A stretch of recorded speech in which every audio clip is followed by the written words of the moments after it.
हमारे दुखों का सच्चा साथी कौन?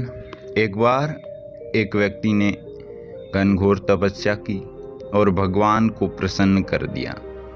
भगवान प्रसन्न हुए और उन्होंने अपने भक्त को दर्शन दिए, लेकिन वह व्यक्ति प्रभु के दर्शन मात्र से ही अभिभूत हो गया और उसने वरदान मांगने की इच्छा ही जाहिर नहीं की।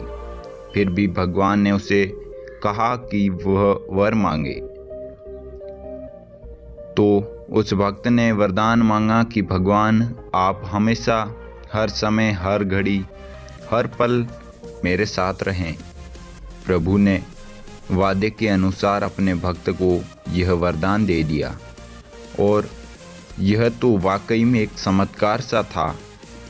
जब भी वह व्यक्ति चलना शुरू होता है तो ज़मीन पर 2 पाँव की जगह 4 निशान बनने शुरू हो जाते हैं, यानी वाकई में प्रभु उसके साथ चलने लगे। वह तो खुशी के मारे झूम उठा, उसकी चाल ही बदल गई। विश्वास उसका 7वें आसमान पर झूम रहा था। भगवान 24 घंटे उसके साथ थे और किसी व्यक्ति को क्या चाहिए। लेकिन कहीं न कहीं संकेत भी था कि कहीं भगवान साथ छोड़ न दे। इस बात को लेकर वह चौकन्ना भी पूरी तरह से रहता था। बीच बीच में वह जंगल में मिट्टी या कीचड़ में चलकर भी देख लिया करता था कि वाकई में प्रभु उसके साथ अभी भी हैं या कि नहीं। और जैसे ही कदमों के 4 निशान दिखते तो वह न सिर्फ आश्वस्त हो जाता बल्कि लगे हाथों उन्हें भगवान को धन्यवाद देने लगता। वैसे उसका हंसता खेलता परिवार था। आर्थिक रूप से वह खाने पीने में काफ़ी सुखी था। कहने का तात्पर्य यह है कि आदमी ना सिर्फ प्रभु का सच्चा भक्त मात्र ही था, बल्कि जीवन भी उसका भरा पूरा और खुशहाल था।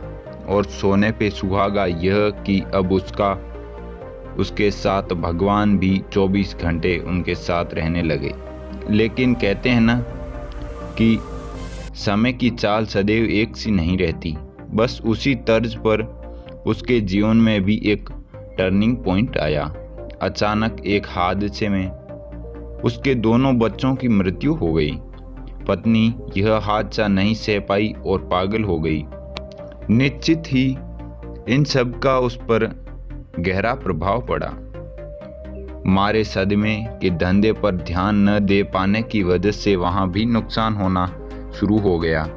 कुल मिलाकर चारों ओर से उस पर संकट के गहरे बादल मंडराने लगे।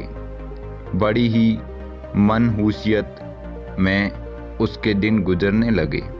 वह तो यहाँ तक सोचने लगा कि अब जीवन में रखा ही क्या है, क्यों न बचा हुआ जीवन प्रभु भक्ति में ही लीन कर दिया जाए। बस विचार करते ही वह तो सब छोड़कर संन्यास लेने के लिए जंगल की ओर निकल पड़ा। अचानक उसकी निगाह अपने पांव के निशान पर पड़ी। पंजे के 2 ही निशान थे। वह तो पूरी तरह से चौंक गया और लगा सीधे भगवान को कोसने। संकट की इस घड़ी में भी तुमने मेरा साथ छोड़ दिया। अरे तुम तो आम संसारी से भी गए गुजरे निकले भगवान। तुम पूजा के लायक ही नहीं हो। नहीं लेना मुझे संन्यास, इससे तो मैं अपनी दुनिया में ही भला हूँ। यह सुनते ही उसके भीतर का विराजमान प्रभु ने प्रकट हुए और कहा, वत्स, तुम अकारण पंजे के 2 निशान देखकर भ्रमित हो रहे हो। तुम्हारे दोनों पुत्र मर गए हैं, पत्नी पागल हो गई है। तुम क्या सोचते हो कि यह भयानक हादसा सहने की तुम्हारी क्षमता थी? बिल्कुल नहीं। तुम्हारे संकट के ये तमाम थपेड़े कब से मैं अकेले ही सह रहा हूँ। और यह 2 जो पंजे निशान देख रहे हो वो मेरे ही हैं।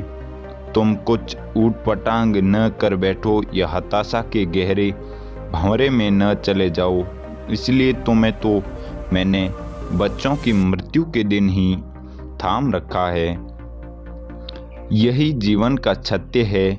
जब भी मनुष्य पर कोई बड़ा संकट आता है, तब वह संकट सीधा मनुष्य की आत्मा थाम लेती है। वह जानती है कि मनुष्य का अहंकार यह सदमा झेल नहीं पाएगा। आपको भी इस बात के कई अनुभव हुए होंगे।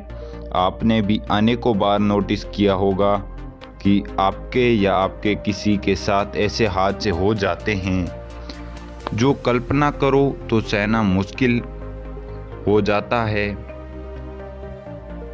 परंतु फिर भी वास्तव में घटने पर सहने की क्षमता अपने आप आ जाती है। वह क्षमता आती है इसलिए कि वह सदमा आपका आत्मा यानी आपका भगवान झेलता है, जो हर हाल में स्थिर रहने के स्वभाव वाला है। उसकी यह स्थिरता आपको पहुंच सोट को सॉफ्ट कर देती है और यह सॉफ्ट सोट आप सह जाते हैं। बताओ भगवान इससे ज़्यादा आपके लिए क्या कर सकते हैं। धन्यवाद। जय हिंद।